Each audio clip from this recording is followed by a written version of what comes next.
Good afternoon, everyone. Thank you for joining our third webinar in the series focusing on IT cost optimisation. For those of you that haven't joined us before, my name is Nick Kirban and I head the tech advisory practice here in Adelaide. I've now started approaching 30 years of working in IT. I've worked in a number of different industries and held a number of different roles, including software development, infrastructure management, and almost 15 years ago joined professional services. So I've worked across many different parts of our wonderful IT landscape and hopefully can bring you some insight as to how best to get the most out of your IT investments. So as I mentioned, today is the third in the series of IT cost optimization webinars. We held one approximately 2 months ago, which was focused very much on the immediate opportunities that present themselves when it comes to optimizing IT, and talked about low-hanging fruit, service level and infrastructure optimization, vendor management. About a month after that, we then held our second webinar, which focused on asset management, IT management and self-service opportunities. And today we're looking at a bit more of the strategic view around cost optimization, and the three different topics we'll cover will be portfolio management, cost optimization programs, and building transparent IT. So we will get stuck in. Firstly though, and this is a slide we've covered off on a couple of different occasions, why invest in optimizing IT costs? So why would you bother actually making any investment or taking this on? Recently, we presented the optimization webinar series to a group of directors, and the first question that we asked that group of directors was essentially, what impact has COVID had on your business's budgets and ability to invest? And we asked them to supply what the impact had been, and the most common response was it's had a significant impact. And one of the reasons as to why we started this whole series was appreciating that COVID and the global recession we're entering into, if not already in, will have significant impacts on the ability for businesses to continue invest in IT. So optimization is obviously a great opportunity to make sure you're getting the most out of the limited funds you may actually have. So why invest in it? To get greater value of the investment that you're making in your systems and services. If you get this right, you can also free up resources to invest in more value-added services and activities. And in previous webinars, we've talked a little bit about how do you get your IT team to focus not on the day-to-day tactical, but how do you get them to offload that work or outsource it or deliver it in a different way so that they can actually work on more value-adding activities. If you invest in an optimizing program, you are definitely demonstrating prudency, transparency, and you should increase the confidence in your IT. It will show that you're taking control and demonstrating leadership. It should reduce your risks and confirm compliance. And in the last webinar, we talked extensively around compliance in respect to software assets and the opportunities that getting the right software asset management and optimization program can provide you with respect to compliance and avoiding audits. And finally, investing in an optimization program can also increase business ownership in the process. So doing this in isolation will achieve an amount, but if you're able to implement this with the business alongside, then you're going to be getting their involvement in optimizing the use of your IT as well. So there are some of the reasons as to why you would bother investing in a optimization initiative. Coming back to the different focus areas for today, we're going to cover off the three that I mentioned before, the first being portfolio management, and this will discuss and pose questions to you about are you ensuring that you are investing in the right initiatives within your business. The second focus area is around the cost optimization program and what does a program potentially look like and why invest in it. And finally, we will talk about the concept of transparent IT. So is your IT actually operating in a transparent way, and why would you bother actually looking into this? So portfolio management and optimising your IT portfolio. Lots of businesses obviously have IT projects. Some businesses have a few. Other large, more complex businesses will have many IT projects all running in parallel at different stages of their delivery. And the concept that sits above the project is that generally they may sit within a program, and then you may have multiple programs, and they sit within a portfolio. And a portfolio represents essentially all of the activities that sit underneath. Some organisations have portfolios and projects underneath, and others have programs that sit in the middle, depending on their size and complexity. Now, what generally happens is that a lot of initiatives and IT projects are launched. However, a lot of businesses struggle with having portfolio oversight, and they generally have little management oversight as to what's happening as well. And what can also happen is that IT projects, and we've all experienced and heard about those disastrous projects that actually go nowhere and deliver not much. IT projects can get to a point where their continued investment significantly outweighs the benefit or the value that the project will actually deliver to the business. There are many case studies and examples where at some point in time someone said, hang on, let's have a look at this. Are we actually still going to deliver what we thought we would at the beginning of this investment? So optimising your IT portfolio takes on a couple of different lenses, and one of those lenses is organisations need to include some sort of capability to continually assess the IT portfolio to ensure that the right investments are being made. And not only does it need to build in a continual assessment of the IT portfolio, but it also needs to consider the annual planning process. And I've seen some businesses do this very well. Generally, organisations in regulated frameworks or regulated markets are required to do annual planning, and that annual planning compliance requirement is actually a great control point to assess what is being invested in the following 12 to 24 months, and to complete that assessment to determine if the right value or benefit is still going to be delivered. In the world of regulated businesses, this is a requirement, but if obviously businesses that aren't in the regulated space, this can be a little bit more haphazard. And if it's haphazard, then you're running the risk that you're not actually completing any structured annual planning process to ensure that your portfolio is delivering to strategic goals and underlying benefits and value that you're expecting. Not only does it need to be an annual process, but you need to consider your governance structure to understand, coming back to the third point, how can you continually assess the IT portfolio? How can you continually make sure that the investment month on month is being placed into the right places? Having the constitution and the strength to actually stop the investment in an IT project that is no longer going to deliver value or the benefits is actually quite difficult, and it takes a pretty high level of assessment and research to make sure that you're making the right decision, because telling people that the X number of dollars that they've invested to date is actually not going to deliver anything is a very bitter pill to swallow.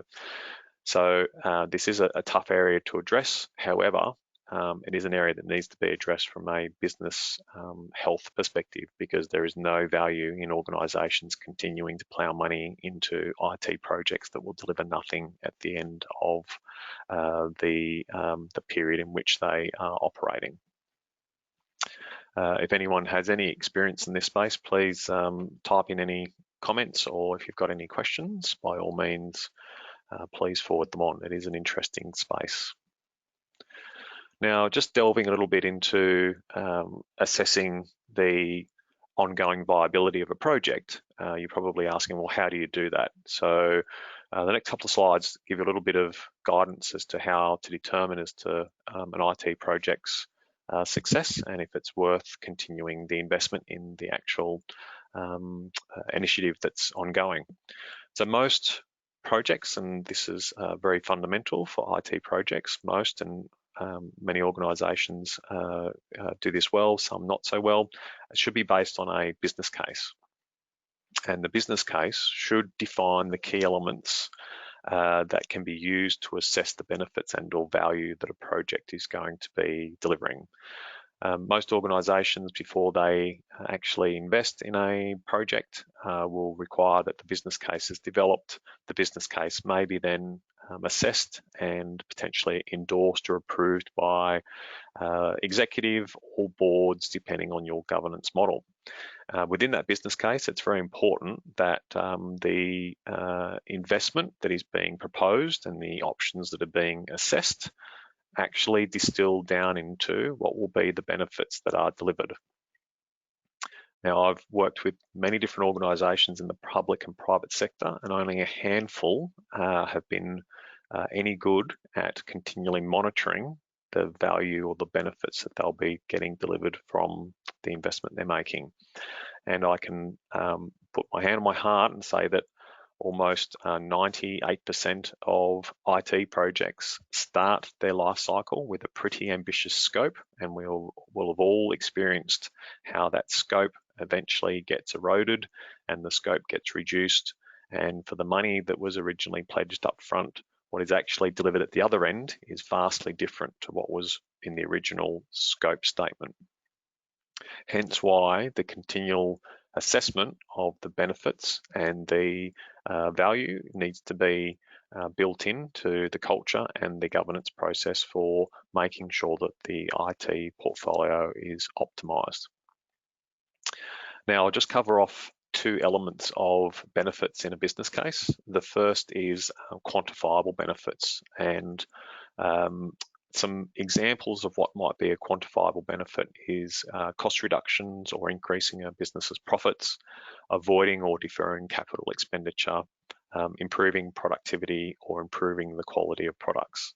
And all of these are generally core components of a business case, and the reasons as to why, or the benefits that you're going to drive out of the investment that you're making in the IT system or infrastructure that you're purchasing and implementing.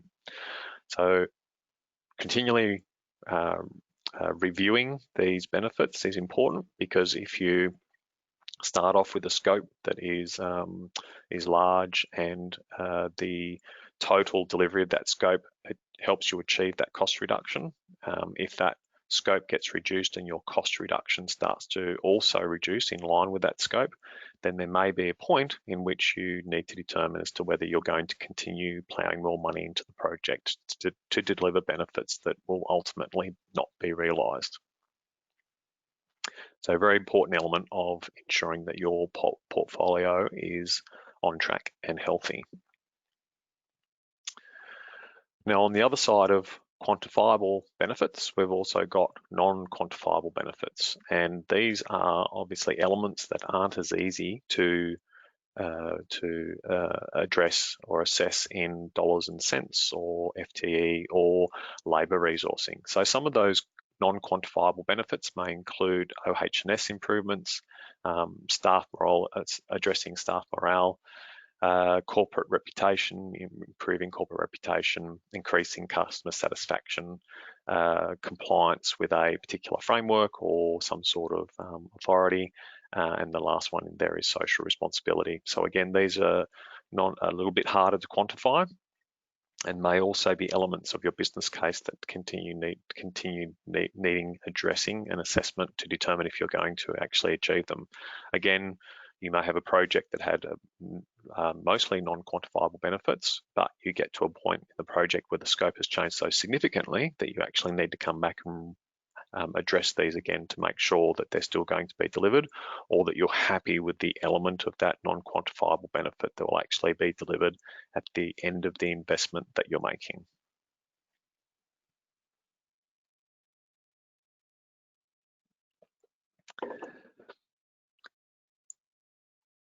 This slide gives a diagrammatic view as to how a portfolio can be reviewed and assessed to determine what projects are actually going to continue and what might need to be stopped. So looking at the diagram from left to right, organisations will have a strategy, and in that strategy will be goals and a number of objectives. And some organisations, due to their size and nature, may actually have multiple strategic goals and objectives sitting under each of those goals. Projects are then born to help support the delivery of those objectives, and you can have any number of projects that are initiated and will generally then be underpinned by a business case that supports the investment that is being made. If you need to assess your portfolio, then you need to develop a set of criteria that can be used to then review each of the projects within the portfolio and determine and categorize some of those projects to determine if they are viable for continuation and if they need to continue to be part of the portfolio ongoing. And some of those categorizations of criteria can be to essentially look at your projects and determine if some of them may need to be accelerated, some of them just need to be monitored, some need to be further evaluated, some may be must-dos, or others may be categorized as being stopped. So as businesses are obviously faced with different trading conditions and have curveballs thrown at them like COVID, that may be the trigger for you to complete a review on your IT portfolio. And this little simple diagram can help you explain to others why this needs to be completed, because ultimately, if you look at the criteria and then categorize your projects, on the right-hand side, you may then identify those projects that will continue and those that need to be stopped, and that would then be considered an optimized portfolio. As I said before, this is actually a very challenging space to work in, because no one likes to be told that their project is no longer going to be funded and needs to stop. It can be quite political. Obviously, people do take particular ownership of their project, sponsors, etc. But it is a necessary assessment step in ensuring that an organisation that may have finite capital and finite investment capabilities are actually placing their investment into the right places for the business. I'll pause there. If anyone has any questions, happy to answer those. I'll also grab a little sip of water.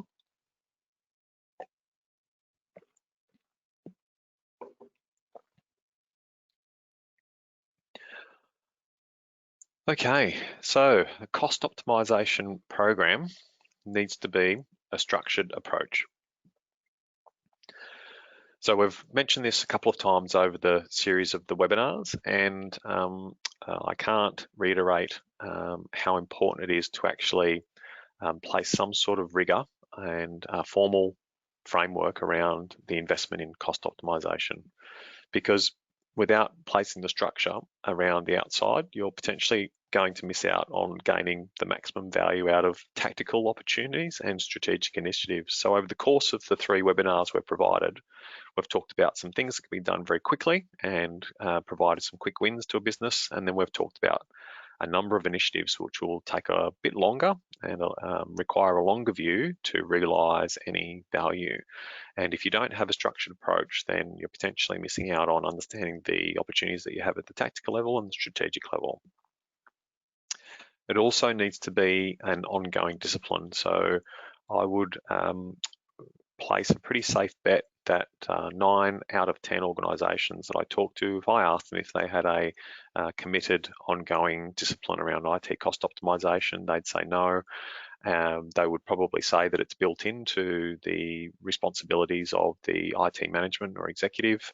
However, the focus on ensuring that across the board this is being looked at would probably not exist. So it needs to be considered as an ongoing discipline, and ultimately it should be influencing the culture and the way that the IT group operates. A structured approach also needs to acknowledge that you may need to invest some money to save money. And this was a question that we asked the group of directors recently. Another question that we've followed on during the presentation, we asked, what is the greatest barrier to you actually launching a cost optimization program? And most of them said it was resourcing and funding. The most important point to take away is that you may need to actually spend some money, but there are savings to be had. So the next slide will talk about a case study, but I can guarantee that if you invest in this space and you actually put aside some resourcing and or funding for this, you will achieve savings, which will help you optimize the financial investment you're making in your IT services. And finally, a structured approach to IT cost optimization and a program will help maintain focus and will ensure that it's not an initiative that starts off for a couple of weeks and then peters out. It actually is something that gets built in on a month-by-month basis and becomes a core element of IT, continually looking to improve the use of the IT assets that they support and look after. So the next slide talks about a case study in which an organisation, a client, took on the responsibility of defining a structured IT cost optimisation program, and this explains how they approached it. And this is a very sound and robust way of looking at essentially optimising your IT. So on the left-hand side, they started with a detailed IT cost breakdown, and it could be no other way to describe it. It was a dump of financial data out of a financial system, which provided all of the IT costs so that we could begin the process of actually identifying where their money was being spent. So that information went into a great big spreadsheet, and there was then effort placed into it to review the data and to make sure it was categorized correctly into the different buckets of IT spends: hardware, software, services, labor, a whole heap of different elements were used to categorize the spend. Once the model was actually defined and put in place, the next step was to do some benchmarking. And benchmarking used to be pretty popular, I'd say 10, 15, 20 years ago. And a lot of businesses have sort of stopped looking at the benefits that benchmarking can provide. So in this particular case study, the program then looked at the benchmark data of like organisations and where the client actually sat compared to other industries. And it used that benchmark data to then help determine where the IT costs were in or out, or how they compared to peers in other industries. And this was a very powerful step to help get a baseline and to understand where the focus areas for the optimization should be placed, because one of the toughest decision points is where to start. Where are we actually going to place our effort in optimizing IT? Once the benchmarking was complete, the information that came out of that step was then used to develop a detailed action plan that included quantifiable results in it, and it grouped together specific initiatives. And you'll see on the screen there is some very familiar terms: cloud, FTE, obviously labour, contracts, external contracts, insourcing, outsourcing, demand response, and projects, which we've just covered. And by breaking it down into these groups, then the action plan could fit underneath each of the higher categories, and there was actual commitment made to optimising and achieving the actions that were in the plan. So this was a very important step to making this thing real. And the investment that they made absolutely paid off. So for an organisation in the media sector with $350 million revenue, using the benchmarking tool, they were able to identify 24% cost reduction. That's pretty significant. That's one out of every $4. Every $5, every $4 is essentially being saved. again, can't iterate more in how more important having a structured approach is. This is a really good example of going from the ground up to understand where the savings and the opportunities to optimise IT started from, and essentially has helped across many different factors, including saving money, but in that same process, increasing employee productivity, improving the customer experience, reducing risks, etc. So a very valuable case study on how a structured IT cost optimization can bear real fruit.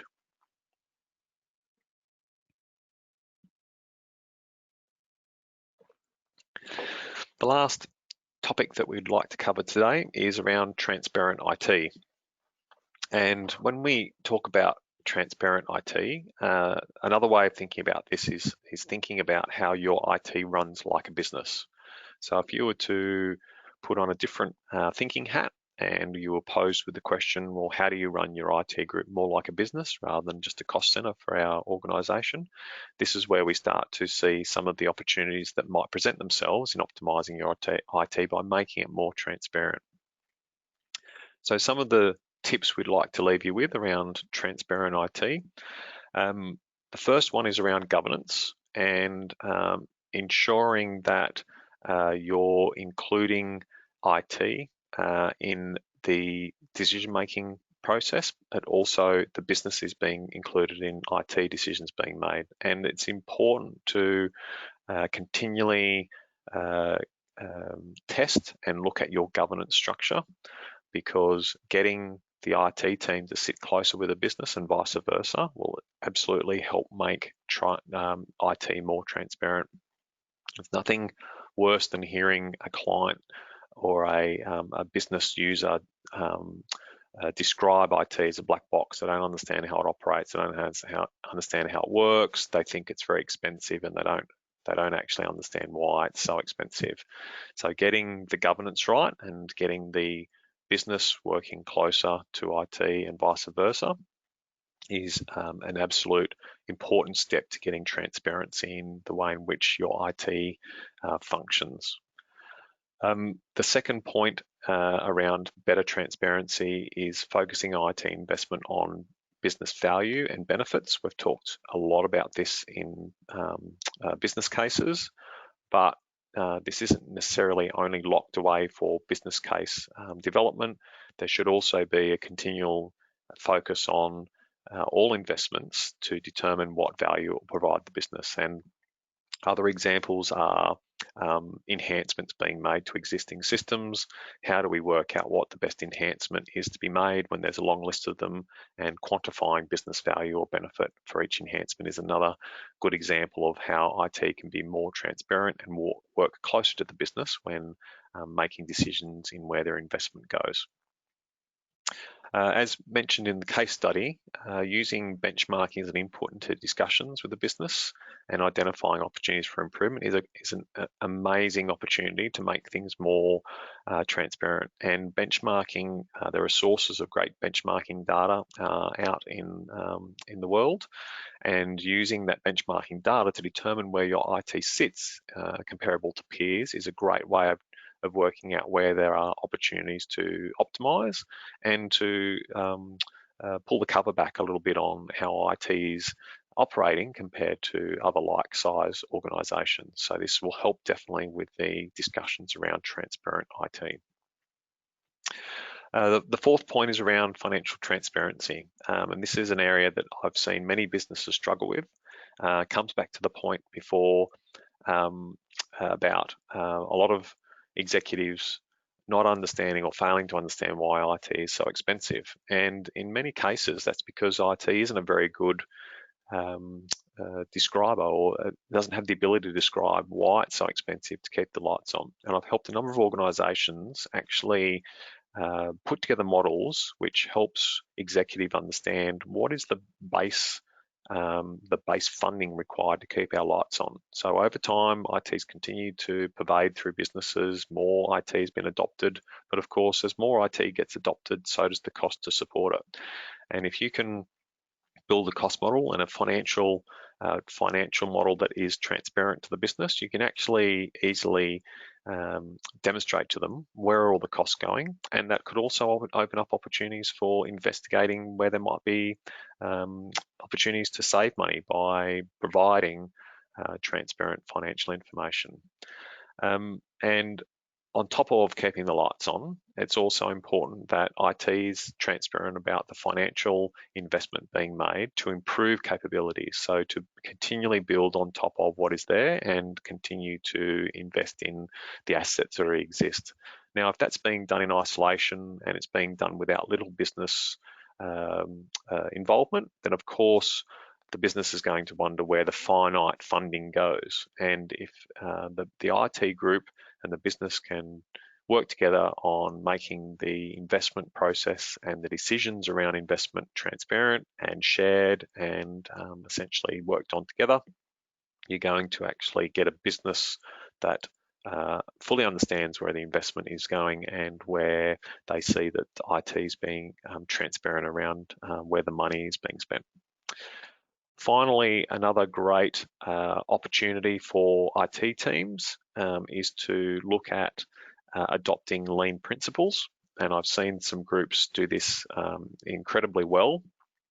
And they've actually trained their IT staff in lean and the lean principles and the lean framework. And then they've tasked them with working on internal IT projects to improve efficiency and take fat out of the way that they do things and to make, obviously, some IT processes leaner.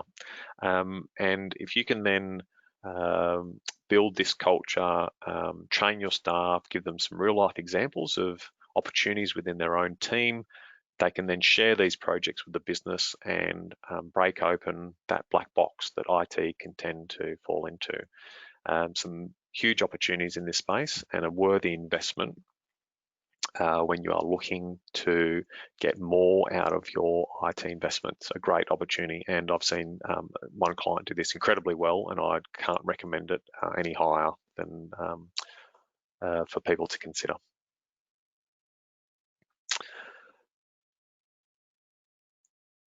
Okay, we've covered this slide off in previous webinars, but we'll reiterate it, which is when you're launching off into an IT cost optimization initiative, what should you avoid? So it's certainly easy to say, yes, we're going to do it and get on your horse and charge off into the distance, but there are some things that we'd definitely suggest that you consider before you make the mistake of potentially derailing any positive investment that you're making in this space.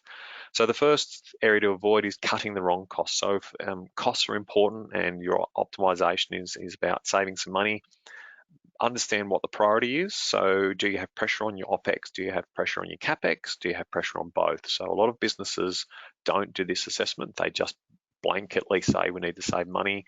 What particular type of money is important to save at the moment? Is your operating budget under pressure? Is your capital investment budget under pressure? Or is it both? And that will help guide decisions and prioritization when you're developing your program.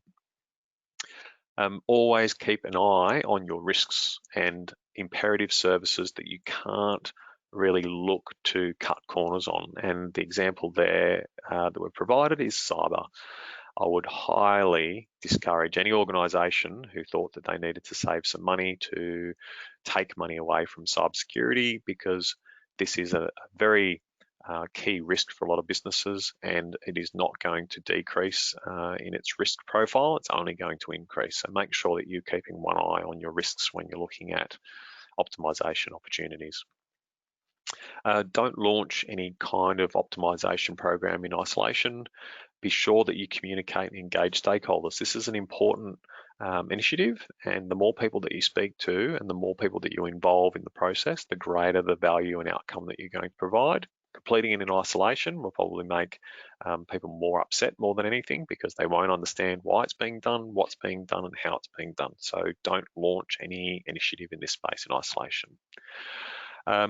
Any cost reduction needs to also consider what is being reduced, and the best areas to focus on are stable, standardized, and mature services if you're looking at reducing costs or outsourcing.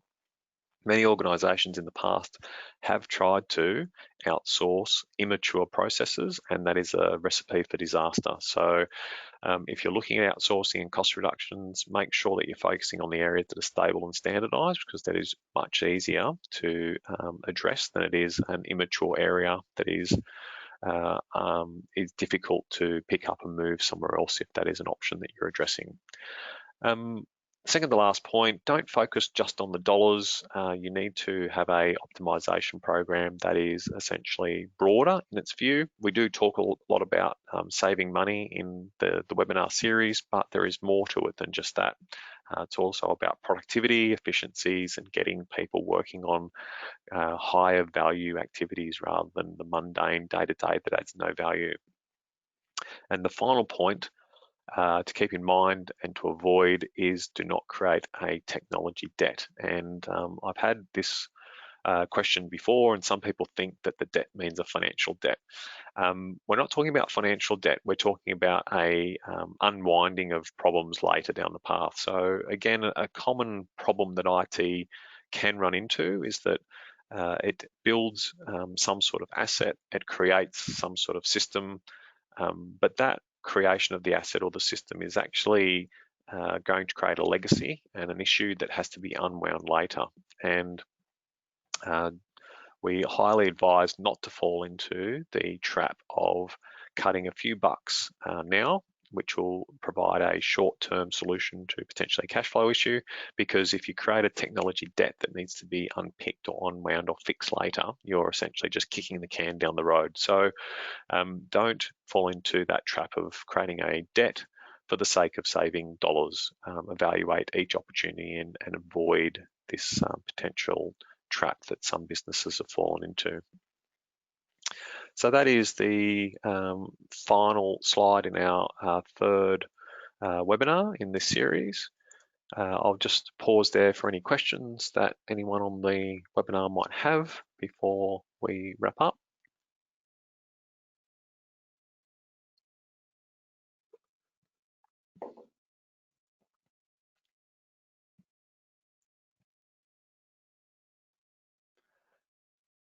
Very good. Well, thank you for joining us today. I hope you've taken at least one or two points or ideas from today's presentation.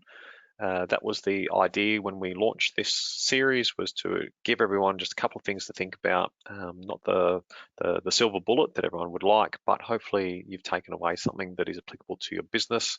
If you do have any follow-up questions, or you'd like to contact me individually, please, you can find my contact details easily with the email that will be coming out. Please reach out. We're more than happy to answer questions and to help you in your journey in optimizing your investment in IT. Thank you very much, and have a great rest of your day.